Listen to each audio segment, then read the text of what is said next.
Allons-nous vers la suppression de l'Assemblée provinciale du Maniema? En tout cas, c'est la demande de forces vives de ce coin du pays au gouvernement.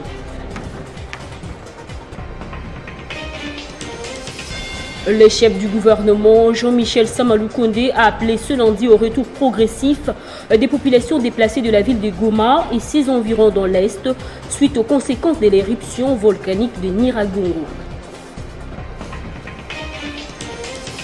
Réfléchir sur la liberté de la presse et d'opinion en RDC, c'est le thème de la conférence organisée par l'Université pédagogique nationale à laquelle Jean-Marie Kassamba a pris part.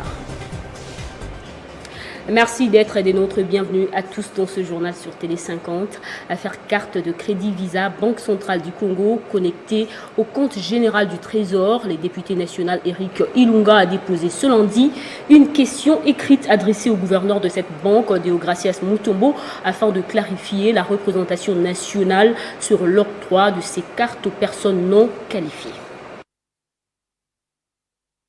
C'est conformément aux dispositions des articles 192 et 193 du règlement intérieur de la Chambre basse du Parlement que le député national Eric Ngalola Ilunga a souhaité interpeller le gouverneur de la Banque centrale du Congo à travers une déclaration écrite déposée ce lundi 7 juin 2021 au sujet de l'octroi des cartes de crédit sur les comptes généraux du Trésor public à des personnes non qualifiées. La Banque centrale du Congo étant un établissement public, vous savez tous très bien qu'au niveau de l'opinion, au niveau de la presse, au niveau des réseaux sociaux, on parle de cette affaire des cartes Visa. On a suivi les deux sons de cloche au niveau de l'IGF, au niveau du ministre des Finances, la lettre qu'il a adressée au gouverneur de la banque et les concernés, certains des concernés qui ont utilisé ces cartes. L'opinion doit être éclairée.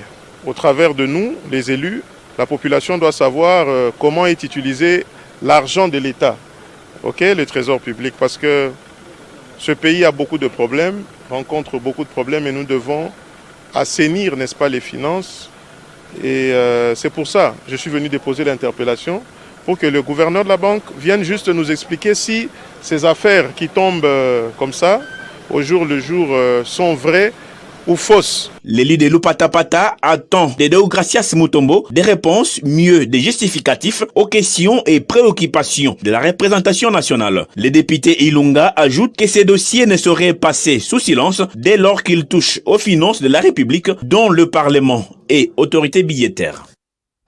La suppression de l'Assemblée provinciale du Maniema, ce sujet a été évoqué lors de l'échange entre la société civile de cette province et le vice-premier ministre et ministre de l'Intérieur, Daniel Aselo.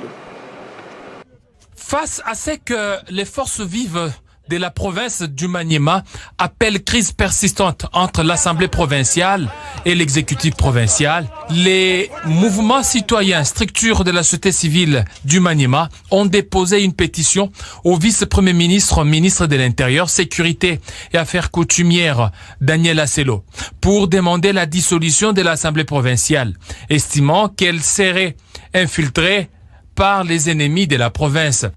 C'est que l'Assemblée provinciale du Maniema est devenue un danger. C'est une bombe à retardement pour la République démocratique du Congo, étant donné que les députés n'ont de rôle que de motion pour déstabiliser l'exécutif.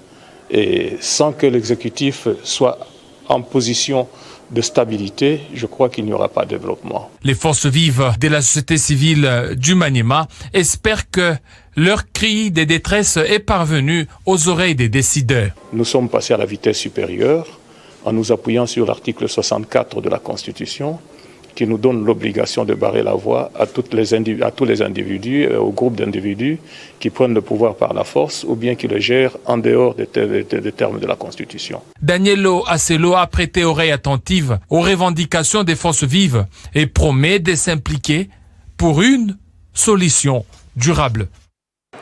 Réfléchir sur la liberté de la presse et d'opinion en RDC, c'est le thème développé au cours de la conférence tenue à l'Université pédagogique nationale. Le directeur général de l'Espace 50, Jean-Marie Kassamba, était parmi les intervenants. C'est un auditoire mixte composé essentiellement de professionnels de médias, enseignants, étudiants en sciences de l'information et de la communication qui a pris part à ces grands échanges scientifiques. C'est un réel honneur pour moi de vous souhaiter une cordiale bienvenue dans le cadre de la Journée internationale de la liberté de la presse qui est célébrée le 3 mai de chaque année. Dans la panoplie de scientifiques, l'on a noté la présence du professeur Dominique Mwenze, l'un des législateurs de la loi de 1996 organisant le journalisme en République démocratique du Congo, de Séverin Bamani, directeur à la radio-télévision nationale congolaise, et Jean-Marie Kassamba, patron de l'espace 50. Chaque intervenant a exposé sur un sujet précis, dont notamment la question de la protection du journaliste et des sanctions réservées quand à celui-ci violerait le code d'éthique, un sujet développé par le directeur général de l'espace 50. La liberté de la presse doit être protégée a priori par l'encadrement des journalistes. Ne vous attendez pas à ce que l'État, le pouvoir, vous dresse les tapis rouges pour exercer votre travail. Quand l'État vous dresse les tapis rouges, vous n'êtes plus journaliste. Le journaliste ne parle pas du train qui arrive à l'heure. Il faut répéter ça. Le journaliste ne parle pas des trains qui arrivent à l'heure. Si les trains arrivent à l'heure, ce n'est pas de l'information. À la suite des interventions, s'en est suivi de l'étape de questions et réponses entre intervenants et participants qui étaient officiés par Casimir Biavanga, directeur général du média en ligne topdirect.net. En conclusion, Kabuita Kabolo Iko, secrétaire général administratif à l'UPN, a invité les étudiants à pratiquer ces nobles métiers avec professionnalisme, tout en respectant scrupuleusement l'éthique et la déontologie du journaliste. À Kinshasa, les journalistes du Bazouélé ont échangé tour à tour avec le président national de l'UNPC et les présidents sectionnaires Jean-Marie Kassamba. C'est grâce à l'implication de la Fondation Carole Aguito. À l'espace 50, la délégation de l'Union nationale de la presse du Congo, section Baouélé, est émerveillée par le standing et le professionnalisme de cette maison de presse et surtout par l'accueil plus que chaleureux lui réservé par Jean-Marie Kassamba, président de l'UNPC Kinshasa et patron de l'espace 50. Quelle image vous avez en province là-bas de TS50? C'est capté comment? Après un échange fructueux, les visiteurs reviennent sur l'objet de leur déplacement. Oui, l'objet de notre visite à Kinshasa, c'est juste pour venir rencontrer les autorités au niveau de Kinshasa pour que l'UNPC Bazouélé soit reconnu au guichet national.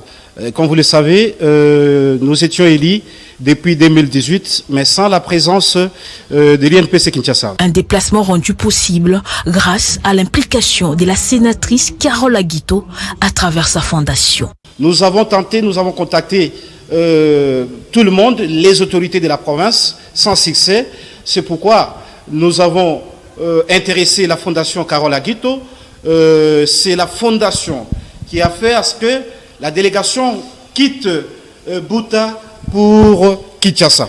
Et pour votre information, la délégation a mis encore ses moyens. Aujourd'hui, nous venons de passer à l'émission à la télé 50 et nous avons eu la chance, ce qui était un rêve, mais ça devient une réalité parce que nous avons rencontré notre patron de l'INPC, il nous a reçus.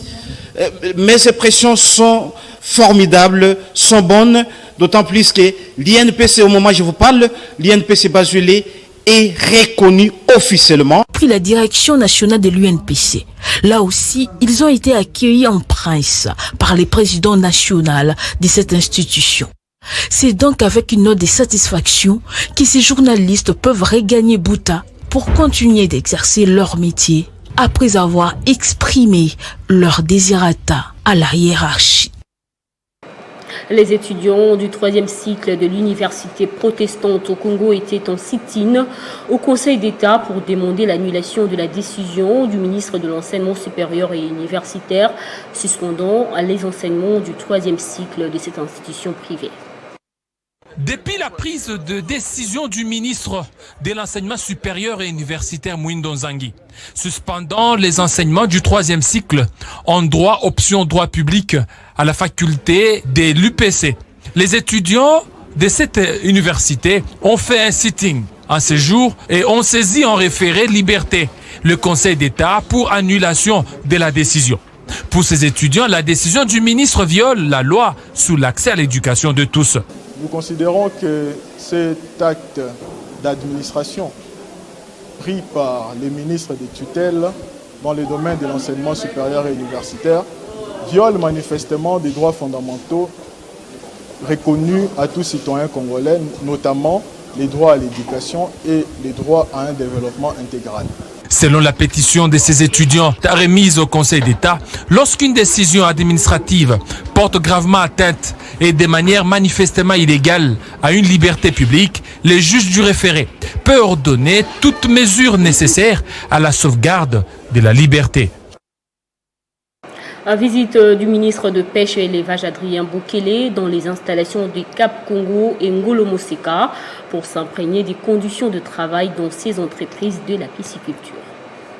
C'est sous un soleil accablant que le ministre Adrien Bokele et sa délégation se sont rendus au Cap Congo à Kinshasa et à la société Hexaédron, communément appelée Ngolo-Moseka à Kasangulu, dans le Congo central où il a pu palper les prouesses réalisées par ces deux entreprises spécialisées dans la pisciculture. Chez Cap Congo, le ministre était émerveillé du travail réalisé par cette entreprise dans la production des tilapia bio. Toutes les étapes ont été expliquées au numéro 1 de la pêche et élevage. Du tri, des géniteurs, en passant par l'insémination artificielle et l'alévinage, l'engraissement qui dure 4 à 6 mois avant la commercialisation où 150 tonnes de poissons bio de 250 à 450 grammes sont déversés annuellement sur le marché. Je lance quand même une idée parce que après avoir discuté avec eux, je me dis pourquoi avec l'aide du gouvernement congolais,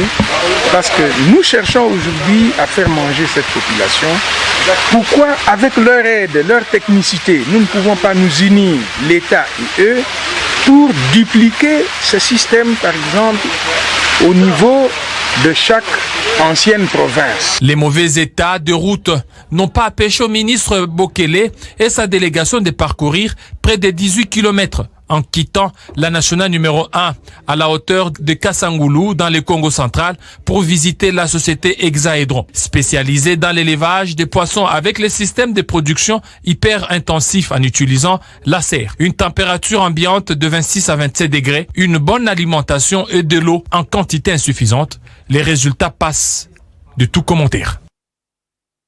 Le gouverneur du Haut-Uélé, Christophe Bassiani-Nanga, a fait visiter les investisseurs étrangers réunis au sein de la société Oriental Roads Construction, la traversée de la rivière Nepoko, où l'exécutif provincial compte jeter un pont pour désenclaver l'agglomération de Bolé-Bolé. Grâce au bon climat des affaires créé par Christophe Bassiani-Nanga, les investisseurs tant nationaux qu'étrangers défilent dans la province. Ces consortiums réunis dans la société Road Construction ORC basée en Ouganda visitent ici la rivière Nepoko où le gouverneur Bassiani tient à y jeter le pont pour désenclaver la cité minière rurale de Bolé-Bolé à plus de 100 km d'Issiro dans les territoires de Wamba. Après avoir vu la rivière, un de ses hôtes du gouverneur pense que c'est possible. Et c'est ce que nous voulions, c'est ce que nous cherchions. Nous pensons que nous allons faire quelque chose. Nous sommes spécialisés à pont. Nous avons des ponts démontables, mobiles, que nous allons mettre sur la rivière et nous pensons que ça va avoir du succès. Ici la rivière Nepoko par pirogue sous l'admiration de ses riverains, Bassiani-Nanga, ici à Bolé-Bolé devant ses administrés, appelle au soutien et à l'appropriation de ce projet salvateur du pont sur la rivière Nepoko.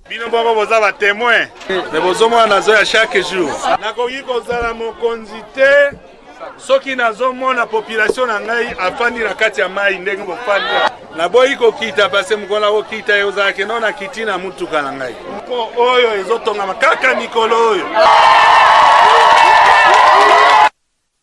Visite prospective du ministre provincial des ITPR, des membres du comité de sécurité, le gouverneur Bassiani a donné l'enveloppe d'assistance aux riverains touchés par ces travaux publics par l'entremise de l'élu provincial du terroir, Élisée Mago, présente dans la même délégation, et devant le chef de chefferie de la contrée, Prosper Mangbukele Mangadima, ancien gouverneur de province. La route est déjà faite. Si l'objectif du pont est atteint, ce désenclavement de l'importante agglomération minière de Bolé-Bolé impactera positivement la vie socio-économique de l'ensemble de la province.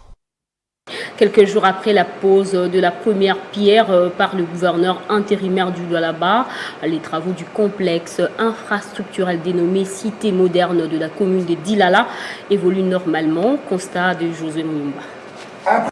Des travaux du complexe infrastructurel moderne dénommé Cité de la commune de Dilala par le gouverneur intérimaire Fifi Masuka Saini, les ouvriers de l'entreprise Mining Engineering Service MES sont à pied d'œuvre chaque jour. La matérialisation de ce projet de grande utilité publique évolue normalement. Dans la première phase, il y a la construction du mur de clôture pour la sécurisation du site. Il est fait au moyen des blocs ciment soutenus par des piliers en béton armé, suivi de la construction des bases pour faciliter l'élévation harmonieuse des murs de différents bâtiments, ensuite l'érection des drains qui vont faciliter la construction des fondations. La nouvelle cité moderne de la commune de Dilala s'étend sur un espace de 7 hectares. Elle est située au quartier Golf Plateau à environ 10 km du centre-ville de Kolwezi, la capitale provinciale du Lualaba. Une initiative du bourgmestre de la commune de Dilala, de Gracias Kalubunda, sous l'impulsion du gouverneur intérimaire de la province. Masuka Saini est préoccupé nuit et jour par les voies et moyens à doter le Lualaba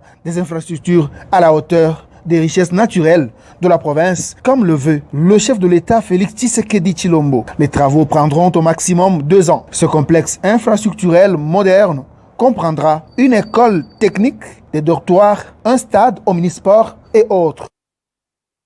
Après un séjour de travail d'une semaine au Congo central, marqué par la commémoration du 50e anniversaire du sénateur à vie Joseph Kabila, le coordonnateur national de la force révolutionnaire du changement du PPRD, Jimmy Ngalassi, a lancé un message à la population de Mali. C'est face aux chevaliers de la plume du Congo central, mais aussi de jeunes militants du Parti du peuple pour la reconstruction et la démocratie, passionnés du Congo et du changement que Jimmy Ngalassi, coordonnateur national de la force révolutionnaire du changement du PPRD, fait sa communication. Pour le numéro 1 du FRC, l'objectif est de rebâtir les PPRD au Congo central. Pour Jimmy Ngalassi, le Parti du peuple pour la reconstruction et la démocratie a un nom aujourd'hui. C'est la force révolutionnaire du changement. Matadi, il y a quand même beaucoup de gens, des jeunes que vous voyez ici derrière moi, qui ont toujours cette envie de continuer à pérenniser les acquis du père de l'alternance démocratique. Et nous, la force révolutionnaire du changement, nous avons pris l'engagement de lancer, n'est-ce pas, une série de missions pour le Congo central afin de régénérer véritablement le PPRD de Joseph Kabila. Il n'est pas recommandé de faire du nouveau avec l'ancien. C'est ainsi que le coordonnateur national du FRC répond à ceux qui résistent encore à ces mouvements de renaissance au sein du PPRD de Joseph Kabila. Ensuite, il relève et félicite la fidélité de jeunes du Congo central aux idéaux du PPRD en général, mais surtout du président national, Joseph Kabila Kabongé. Si les coordonnateurs du FRC a fini sa communication en promettant aux Matadiens de revenir pour bien asseoir sa structure novatrice et affermir les PPRD. Imprégné du travail des inspecteurs et chefs des pôles politiques, c'est la finalité de la tournée de contrôle de viabilité de ces structures de l'Alliance de forces démocratiques du Congo Fédération de Moamba par son président Guy-Richard Malongo. C'était le week-end dernier à Kingabwa dans la commune de Limete. Le quartier Kingabwa, dans la commune de Limete, a vibré au rythme de l'AFDC, parti cher au président du Sénat, Modeste Bahati Lukwebo. Lors de l'inspection des pôles politiques et des comités des communes politiques, le président fédéral de l'AFDC Moamba, Guy-Richard Malongo, a appelé ses cadres, comme toujours dans toutes ses descentes, à faire confiance au chef de l'État Félix Tshisekedi, qui les a établis dans leurs droits, et à l'autorité morale de ce parti politique. À l'issue du contrôle, tous les 12 pôles, soit 60 communes politiques, dont 1500 cadres, ont été déclarés viables. Nous sommes dans une tournée d'inspection de nos pôles et contrôle de viabilité des comités de nos communes politiques. Nous avons des camarades qui travaillent pour le parti et dans cette fédération d'Imoamba TGV depuis plusieurs mois, qui ont suivi des formations qui avaient été lancées sur le terrain pour recruter, fidéliser, renforcer les capacités de cadres dirigeants. Et nous avons reçu des comités provisoires. Avant la nomination définitive, il était de soi que nous puissions contrôler le travail fait sur le terrain pour nous rassurer que les cadres qui sont avec nous sont bel et bien des cadres qui sont à la hauteur d'animer une grande partie comme la FDC. Le cap est donc fixé vers le samedi 12 juin et les dimanches 13 juin 2021, où Ngaba et Kingabondanu recevront le président fédéral Guy Richard Malongo TGV. Parlons du commerce numérique en RDC. Le site web oui.cd a procédé à la remise des cadeaux aux gagnants de son concours. Ce site compte promouvoir et faciliter la vente et les achats en ligne. Après avoir lancé le jeu concours sur Instagram pour les achats et ventes sur la plateforme oui.cd, l'heure est à la remise des cadeaux aux gagnants. En quoi le directeur général de la société oui.cd, l'objectif principal de ces sites web est de transformer la manière de vendre ou d'acheter à Kinshasa. It's really pleasant to see all the Congo public together with us, celebrating some small. Premièrement, nous sommes ici pour la remise des prix de nos gagnants sur un jeu concours que nous avons lancé jadis sur Instagram. Mais aussi, je suis très heureux de voir que les Congolais ont accepté généreusement notre site web oui.cd et en particulier la population quinoise. Oui.cd est le meilleur site qui facilite tout commerce formel à réaliser le maximum de leurs objectifs de vente. Quelques gagnants invitent d'autres jeunes entrepreneurs à leur emboîter les pas. Oui.cd est une entreprise d'achat et vente en ligne qui nous permet en tant que jeunes de se faire de l'argent sans investir 0 franc. Donc vous pouvez acheter et vendre en ligne. Je recommande surtout à tous ceux qui sont entrepreneurs, les jeunes qui ont leurs produits, de s'inscrire à .oui.cd, Alors ils vont poster leurs produits sans payer quoi que ce soit.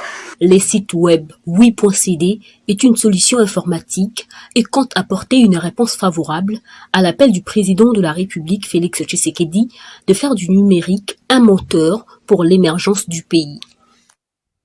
La population du Maniema apporte son soutien à l'Assemblée provinciale et remercie la Cour de cassation pour sa décision portant déchéance du gouverneur de la province Ogi Moussafiri. Le compte rendu dans ce propos recueilli par Arlette Bouter.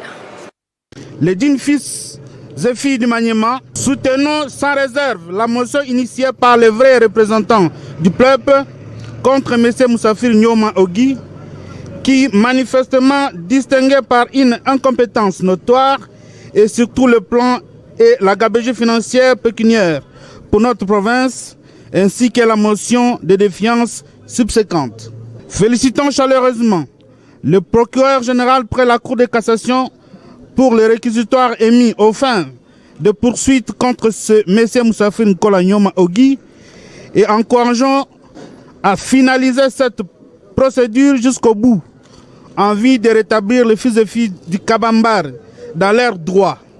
Dénonçons et combattons toutes les antivaleurs incarnées par M. Moussafiri et sa bande de triféraires qui a installé de ce sieur Nengo Mene. Candidat malheureux aux dernières élections et recherché pour le pillage cathonomique au Kassongo, s'agite inutilement pour soutenir les crimes économiques commis par leurs mentors chez nous.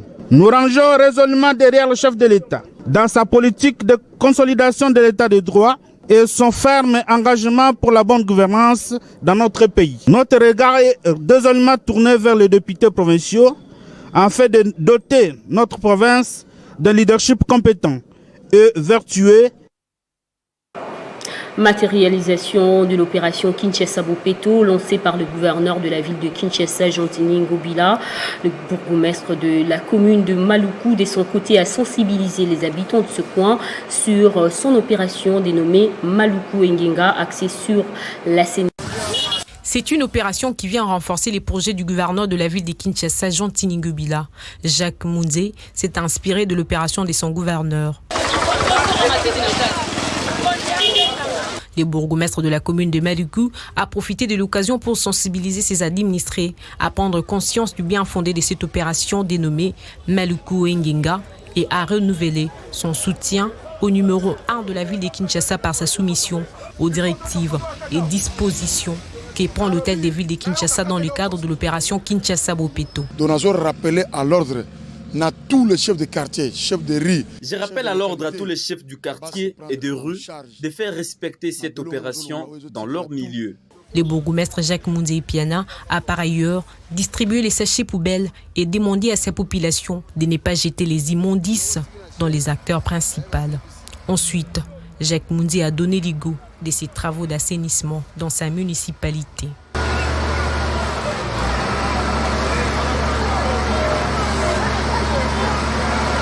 Place au rappel des titres. Allons-nous vers la suppression de l'Assemblée provinciale du Maniema? En tout cas, c'est la demande des forces vives de ce coin du pays au gouvernement.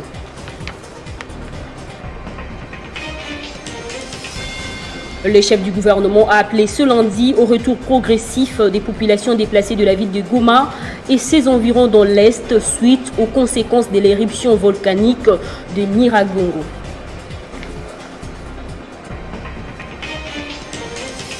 Réfléchir sur la liberté de la presse et d'opinion en République démocratique du Congo, c'est le thème de la conférence organisée par l'Université pédagogique nationale à laquelle Jean-Marie Kessamba est intervenu. C'en est fini avec ce journal. Merci de votre attention soutenue. L'actualité reste en continu sur notre site internet.